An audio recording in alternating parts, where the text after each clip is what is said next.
Hello, everyone. Welcome to the Testing Psychologist podcast, the podcast where we talk all about the business and practice of psychological and neuropsychological assessment. I'm your host, Dr. Jeremy Sharp, licensed psychologist, group practice owner, and private practice coach. This podcast is brought to you by PAR. Use the FACT to help kids who are experiencing trauma. The FACT teacher form measures how stress and trauma impact students, specifically at school, leading to better interventions. Learn more at parinc.com/FACT_teacher. Hey, everyone. Welcome back. Glad to be here. Today's another episode in the Out There Assessment series. So in this series, I'm talking with assessment practitioners who work in unique environments or have unique specialties. And the hope, of course, is to shine a light on some of the more unorthodox ways that we might use our degree and expertise in assessment. So my guest today is no exception, of course. Her name is Merril Dean, and Merril lives in Yellowknife, Northwest Territories. She runs a psychological testing business across the Northwest Territories and adjacent Nunavut. Her work encompasses a geographic area of over 1.2 million square miles and a population of 80,000 people. She is passionate about serving her clients through a strengths-based assessment approach that recognizes and respects the culture and languages of the North.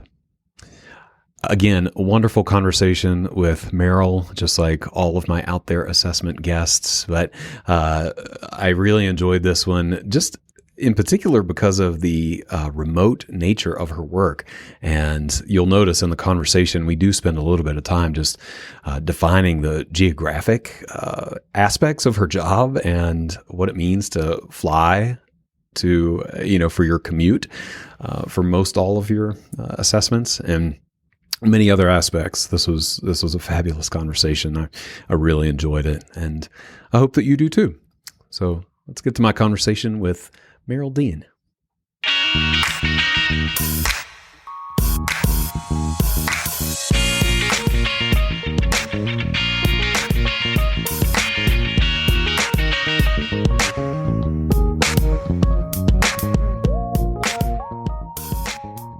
Merril, hey, welcome to the podcast. Thank you very much, Jeremy. I am really glad to have you. We've ended up, I can't remember if I mentioned this, but we have ended up with a little bit of a mini-series within the mini-series of folks who are working with native or tribal or indigenous populations, both across the United States and now Canada. And so I am excited to have you as a representative from the Northern Territories. So let's dive into it. I don't want to tease people and keep talking and get something wrong. So let's talk about what you do. Tell me about your work. Okay. I'm a practicing psychologist, a registered psychologist. I work in Northern Canada, largely as a school psychologist or in schools working as a psychologist, doing assessment and intervention, but also with other populations as well. So when I say I live in Northern Canada, I live in the territory of the Northwest Territories, which is a geographic landmass in Northern Canada. I also work in the territory beside us, which is Nunavut. And together, the two territories represent about 40% of the landmass of Canada. Covers approximately about 1.2 million square miles. So that's my region. Yeah. I just want to double click on that. The region you cover is 1.2 million miles. Yeah. That's square miles. Square miles, yeah. Of course. Yes. Yeah. Yes. With only a population of 80,000 people. Sure. Still. So sparsely populated, but a massive land area. Mm. By virtue of that, much of my work is done through traveling, largely by air, a bit by road, in communities closer to Yellowknife where I actually live. I work as a private psychologist. There is no such thing as school psychologists or even publicly funded psychologists in either the Northwest Territories or Nunavut, with the exception of a couple of clinical psychs who work in mental health here in the Northwest Territories. There's nobody over in Nunavut at all who are publicly funded or work for hospitals or agencies or school districts or anything. So that's sort of what I do. I would say, though, fair enough, about 90% of my time is spent working in schools, working for school districts and traveling for school districts. The rest of my time, I do some private assessments. I do adult assessments. And because we're a bit of a scarce resource, right now there's only 2 psychologists specializing in assessment and intervention in the Northwest Territories and Nunavut. We tend to sort of become a bit of a jack of all trades because there just is nobody else around. Right. It truly is a case of you do what you got to do to meet these needs. Yeah, for sure. So I would love to go back just in case people sort of glossed over this or missed this. Can you describe for us where the Northwest Territories and Nunavut are on a map? Okay. Well, if you imagine Canada, most people know where Toronto is, and oftentimes Edmonton. Those are sort of our 2 landmarks. So I live pretty much almost directly north of Edmonton, 18 hours by road. Okay. And I'm about in the middle of the Northwest Territories in terms of sort of between south and north. So I'm 18 hours north of Edmonton by road. Iqaluit, which is the capital of Nunavut, there is no road, but they're, I think, about 4 to 5 hours by air from Toronto. Okay. So Yellowknife and Iqaluit tend to be the 2 touchstones where you fly to fly out of, and they're about 1,200 miles apart. Mm-hmm. Mm-hmm. And then the other touchstone is Inuvik, which is on the coast of the Arctic Ocean, again, north of Yellowknife, about another 600 square miles. Yes. So we're far, far north. Right. I guess, consider us close to Alaska, in terms of the where we are, but we're over 2 mountain ranges. We're east 2 mountain ranges from Alaska. Right. Yes.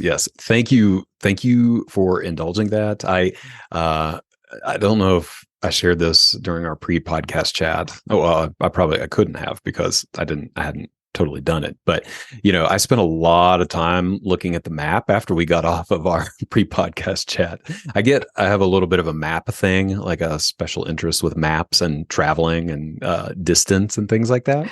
And it is truly remarkable. If anybody shares that interest, just to go and look at the geographics of this location, it is truly mind-blowing how big of an expanse this is and how far north it is. I don't think people realize, it's a 6 or 8 hour flight from Colorado to get where you're at, and that's just, like I said, kind of mind-blowing. So I just wanted to highlight that and really emphasize that this is a pretty remote area and a huge area to have 2 psychologists. Yeah. We do have more psychologists working in private practice up here, but they typically work as clinical psychs doing counseling and therapy. So I think our Northwest Territories Psych Association has I'm just trying to remember. I think we have 23 members who actually live in the territories. Okay. About 85 members. Yeah, tons of us. Tons of people. Yeah, that's way more. Yeah. Okay. No, that's remarkable. So I want to ask so many questions, but I am particularly curious about the travel aspect of this job. So you said that most of it is happening by air. Tell me a little bit about the logistics of that, as far as, I don't know. There are so many questions. Like, how are Okay. you transporting testing material, like test kits? Are you checking a bunch of test kits? Are you like doing iPads? Let's start there. Well, I'm doing iPads, and I was never happier than quite frankly, than when they came up with iPad testing. I bet. When I first started, I've been doing this for about 10 years now. And when I first started, I was hauling test kits. And so quite literally, I'd get on the plane with my suitcase, which contained my clothes and my food for the week or the week, 2 weeks I was traveling for, and my test kits. And so my suitcase would weigh, 35 or 40 pounds. And my test kits would weigh another 150 to 200 pounds, because that's, sort of what you're hauling along. Mm-hmm. So actually, when they first came up with the iPad testing, I actually made an arrangement with the biggest publisher of iPad testing to trial it for 3 months free of charge, because I said to them, like, if it won't work in a community where there's minimal cell service and no internet, I can't use it. Mm-hmm. Absolutely. And I didn't want to sort of make that big investment and then discover that I couldn't use it in the northern communities. Interestingly enough, it's been very successful for me. I not yet been in a community, knock on wood, where I haven't been able to, even if internet is awful, and internet up here can be very awful and unstable. I haven't been in a community yet where I haven't been able to hotspot off my phone when push comes to shove. Okay. So I do travel. I do a lot of electronic testing now, using iPads or other online testing, although that is more problematic if it can't sit resident on your computer and not need the internet. And it has certainly lessened the amount of what I have to haul with me in terms of testing kits. I think over the years, too, I've become much more adept at being able to look at the case files that clients I'm going in to see and work with, and sort of be able to formulate my cases and know what I may have to bring. So I'm not, I think in my first 2 years, I was bringing everything along, because if you're only visiting a community once or twice a year, you don't want to suddenly be sitting in a community and realize you forgot your nonverbal testing kit that you needed. Of course. Of course. Oh my gosh. Is it without problem? No, it isn't. I just came back from 3 weeks over in the Eastern Arctic in Iqaluit, and I landed and discovered I had, in the course of packing my suitcase with all my protocols, I had actually packed my unnecessary pile of protocols. Oh, no. I'm sure that, anybody can make that mistake. Yeah, it just becomes a little harder when there's only 3 flights in a week. Sure. My goodness. So that gets at another question I was going to ask, which is how you structure the scheduling for these evals. It sounds like you're going to locations only once or twice a year. Is that pretty consistent amongst locations? That's pretty consistent among locations. So typically, I will travel into, depending upon the size of the community. And I sort of view it as I work in districts or regions. So I may fly into a region, and I might be working in 4 different or 5 different communities, or 3 to 4 communities in that region, depending upon the region, for a period of 2 weeks. And so I fly into the region, and then depending upon the region is, from there, I may drive, or I may do more flying on smaller planes. And so I go into a community for 2 or 3 days, or larger community, Yellowknife, Iqaluit, Inuvik, Hay River, those kinds of communities. I might be there for, upwards of 5 days or something like that. When I go in, I tend to work every day of the week. I don't tend to take weekends, because you're there and you might as well work. Sure. And the cost of having you there, sort of thing, is the cost of somebody coming in to do that work. It's just, there is lots to do. So my people I contract with, actually, I allow them to do all of the booking for me for hotels and accommodation and transportation, just because they have the expertise for their region. We're flying small, tiny airlines. Getting a hold of them can be difficult. Knowing how it works.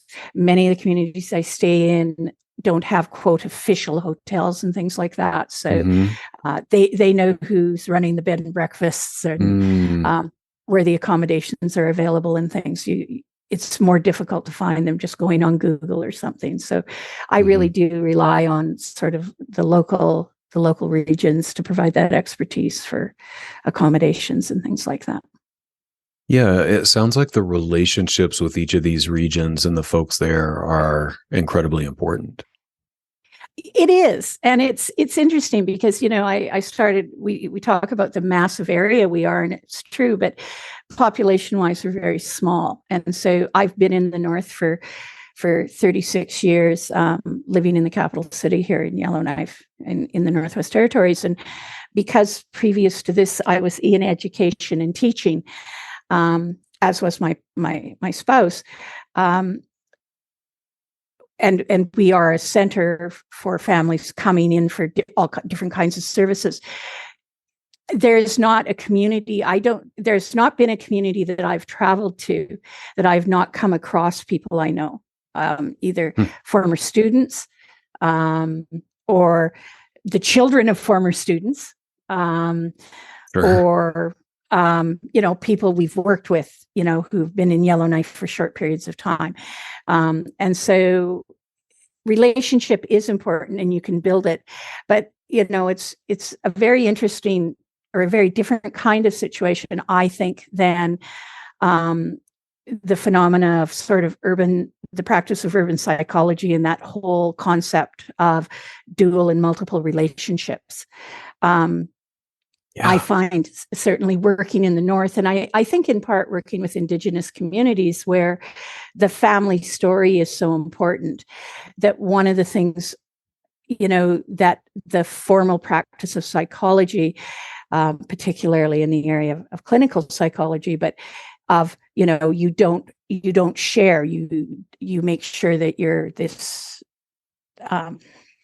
I can't even think of the proper term for it, but you're this person that sort of doesn't share anything personal. You're the expert, the guide on the side, and you're not sharing who you are, personalized information. And I find really working with Indigenous populations in the North that creates a really false barrier of the relationship. And it serves in a way, I think, to reinforce what in Canada we would call sort of the colonialization of Indigenous people, and serves to separate you from them. And as a result, I don't think that you form good relationship, and I don't think that there's a buy-in, that it becomes very much deemed as sort of an imposition. For me to build rapport, oftentimes I find that without oversharing, having to share who I am, where do I live, who do I know, what are my experiences in the North, and finding connection points. Interestingly enough, who do I know that breaks down many of those barriers and makes people more willing to engage in process and more willing to trust process, and not necessarily feeling that they're going to be somehow taken advantage of or mistreated in this system and process. Right. I think that's crucial, and you would be able to speak to it, of course, better than I can. But I'm glad that you are opening the door to this aspect of the conversation. Like I mentioned, I've talked with a couple of other women who work with Native populations, and they are Native themselves. And both of them commented on how it can be really hard to do good work with Native or Indigenous populations if you're not a member of that group. And it sounds like you have been pretty deliberate and maybe found some ways to try to break down some of those barriers. Yeah. I think there's advantages and disadvantages to both sides. Unfortunately, the reality is at this point in time, we have no local Indigenous psychologists practicing in the Northwest Territories. We have one provisional that I'm quite excited about. But for us, for example, in the Northwest Territories and Nunavut, we have 9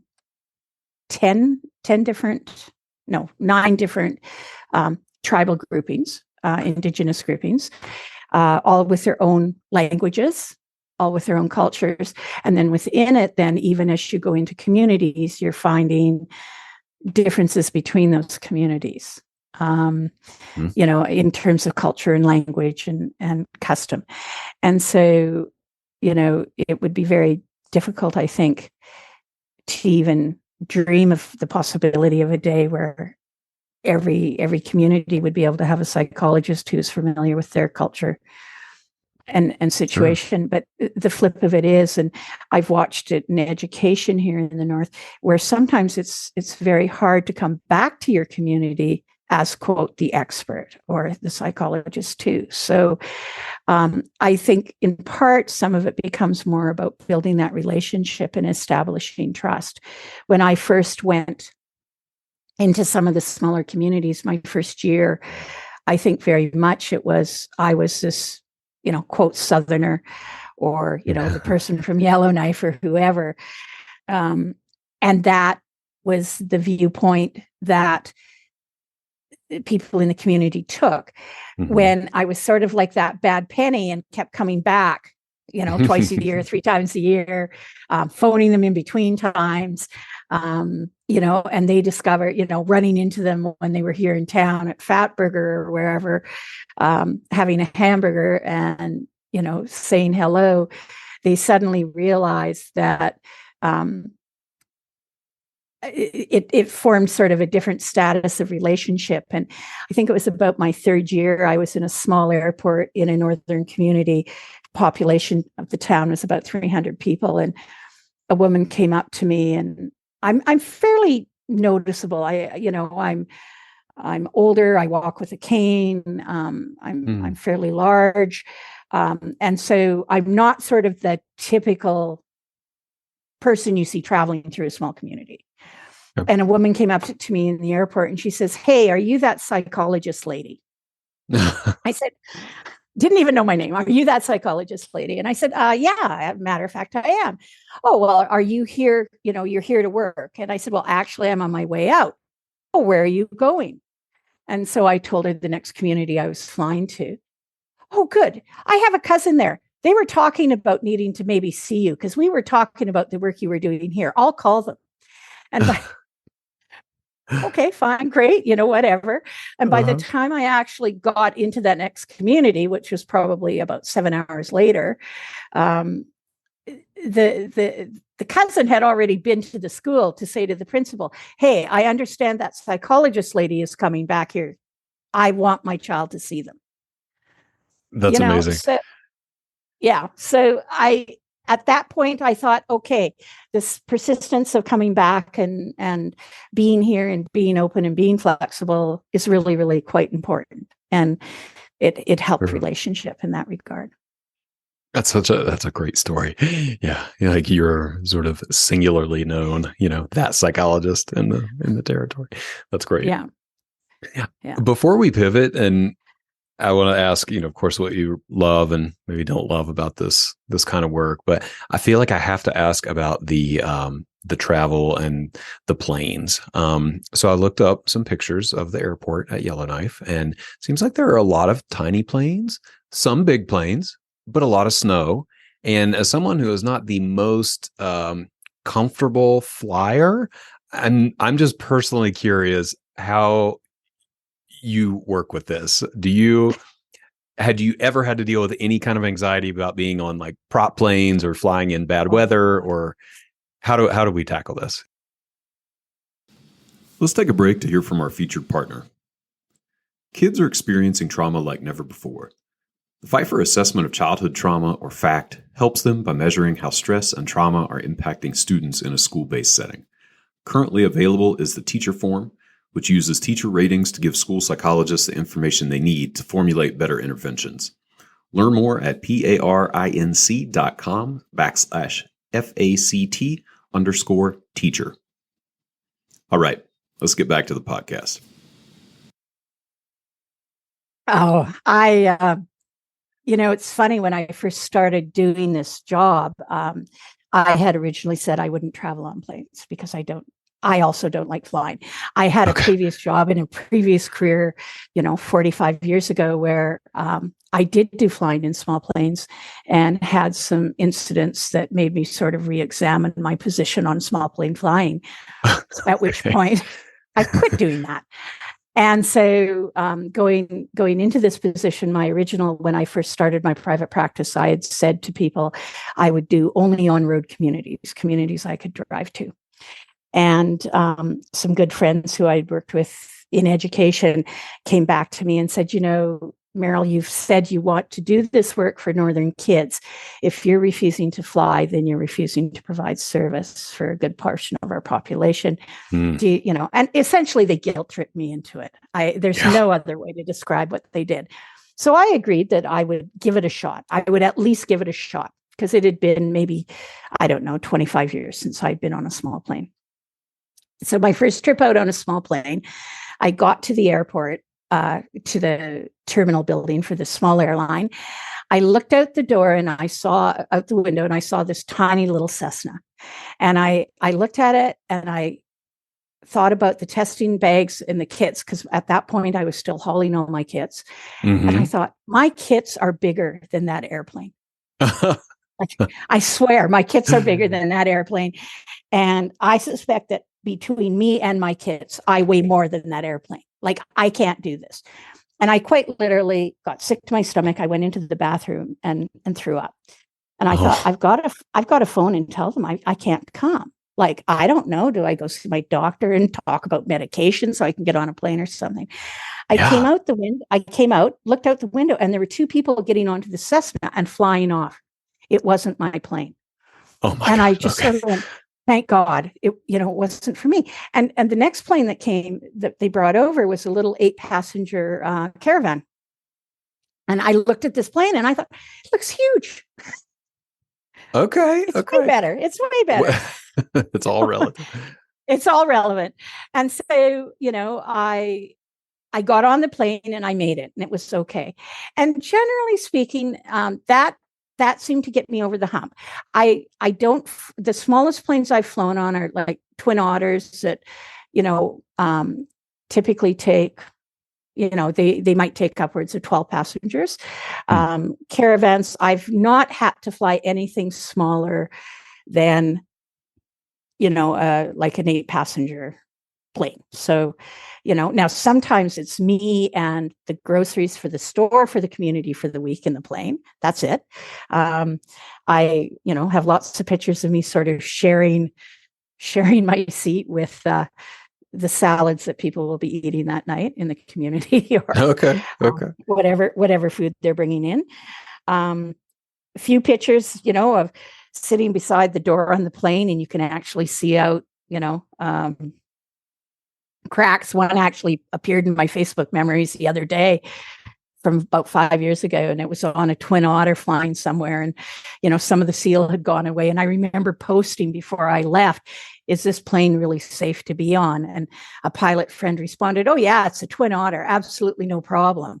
It doesn't go high enough for you to worry about that crack in the door. Although he says, you better be dressed warm, because if it's middle of winter, Merril, it'll be cold in the plane. And it was. So generally speaking, oh my gosh. You do that. We have had some periods of times, I think, where there's been higher anxiety about travel, just because, there were some periods of time where we've gone through, series of air crashes or downing of planes. And that makes it just a little more stressful getting on the next plane. Sure. But you do it. And that's the downside. I think, you talk about the pluses and minuses. Mm-hmm. I think overcoming sort of that nervous flyer aspect, and steeling yourself to get onto a plane and get off a plane, and is the hardest part of the job in many ways. Well, I can For me, certainly at least. identify with that. Yeah. Yeah. Yeah.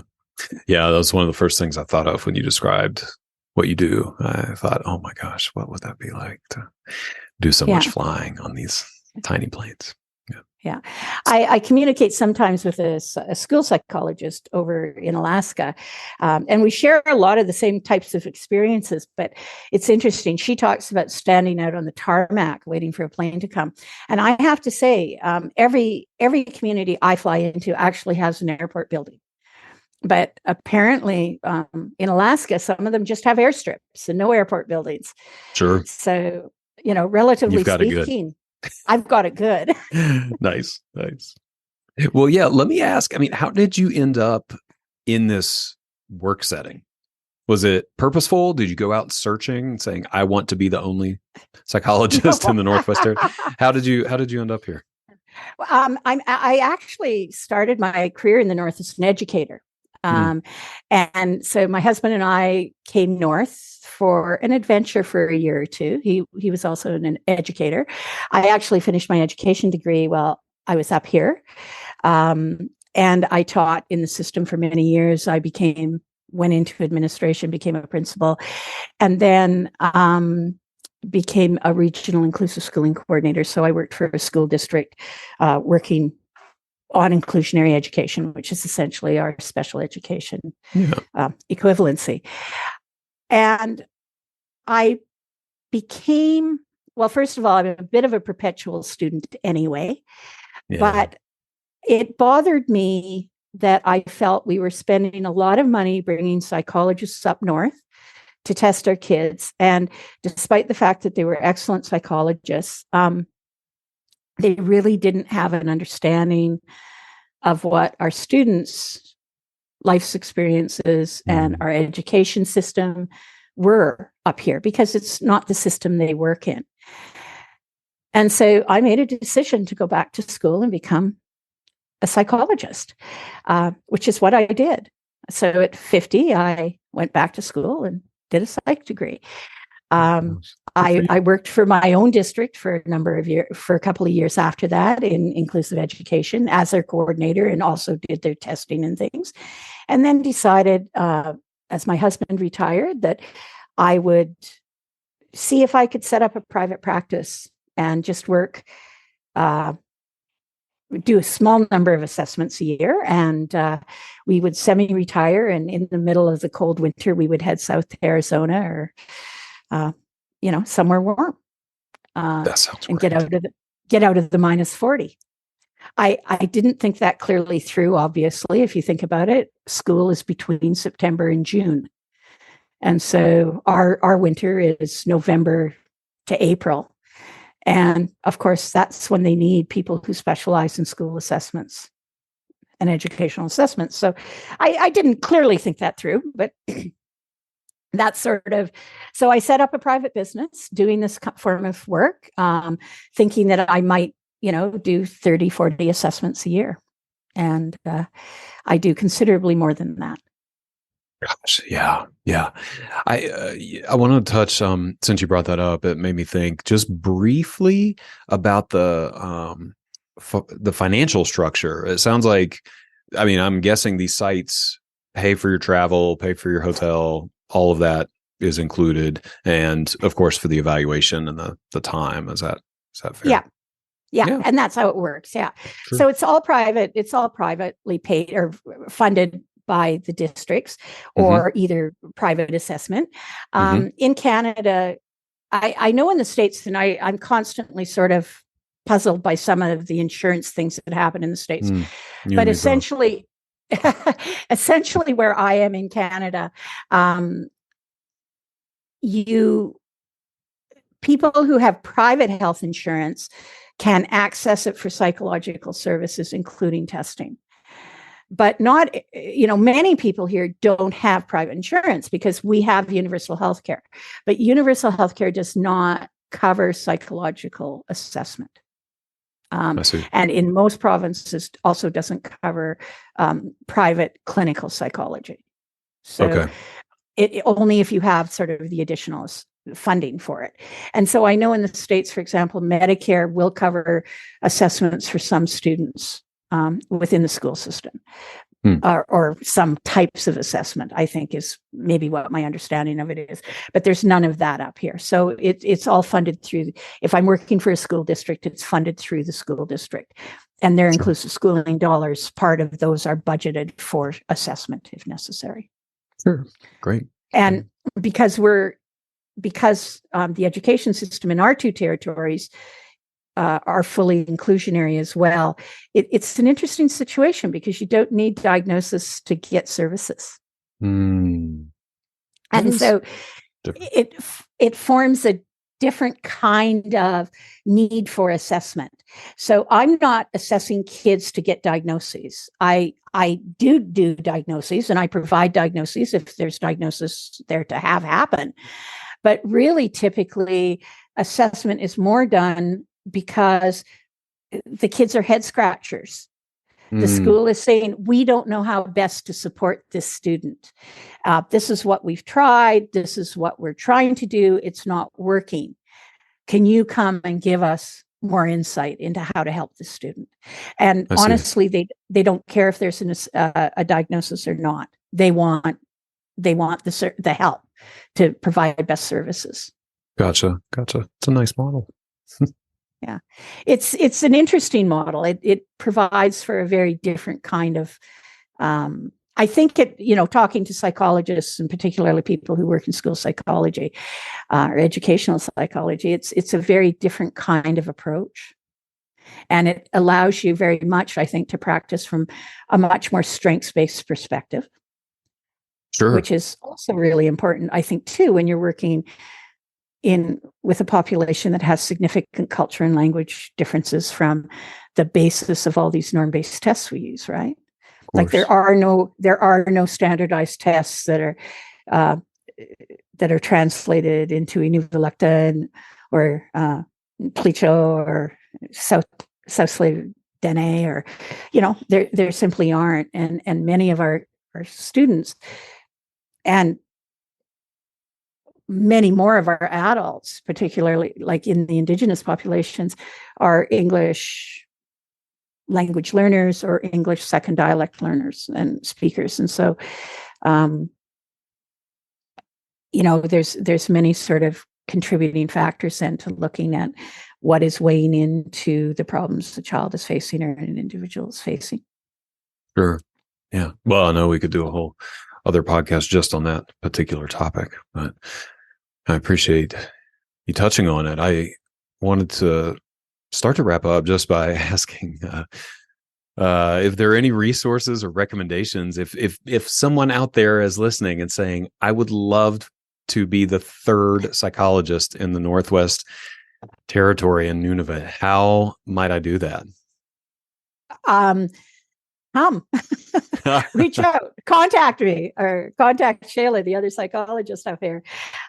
We would welcome more people. There's lots of work where honestly, both of us are probably spending far too much time at work. We'd love to see more people. If it's something that you think you have to take that risk, I guess there is a bit of a jumping point, right? And to sort of say, I'm going to give it a shot and see what happens. But it probably, for me, has been the most rewarding work I believe I have done in my lifetime. And having said that, I think I've had some pretty remarkable jobs and careers across my lifespan. But this, to me, has been some of the most meaningful work I've done. And I feel at points that I've managed to make some pretty significant differences for some people that I work with. And that to me has been really huge. So take the leap of faith and go for it. Reach out to people who are already working there and saying, how can I try it? How can I come and do it? Because the distances are vast, and the population is small, and the weather is really cold, but we've all got pretty warm hearts, and we're always open to others coming. I like that. That's that's a really nice way to end, I think. That's a really heartwarming invitation. Yeah. Well, maybe there are folks out there who are listening who want to take an adventure. I hope so.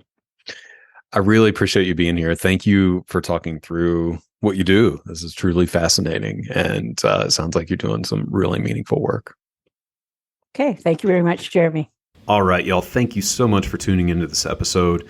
Always grateful to have you here.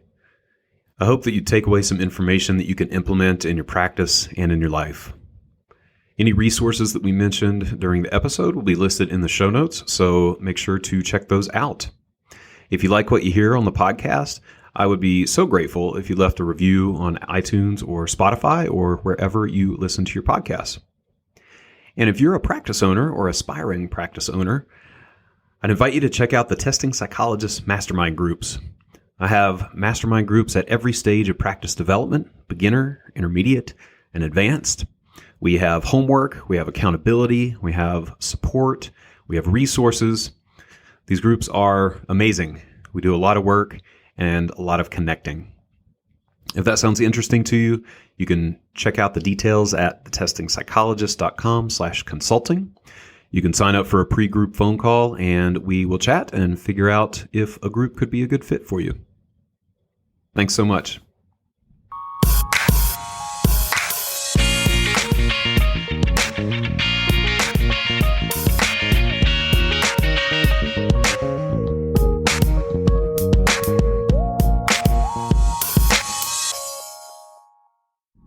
The information contained in this podcast and on the Testing Psychologist website are intended for informational and educational purposes only.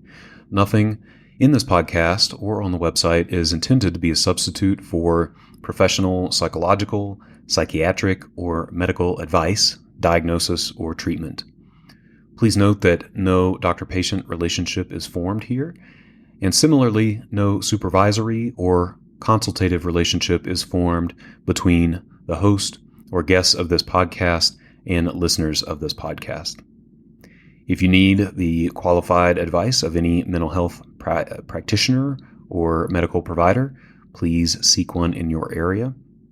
Similarly, if you need supervision on clinical matters, please find a supervisor with an expertise that fits your needs.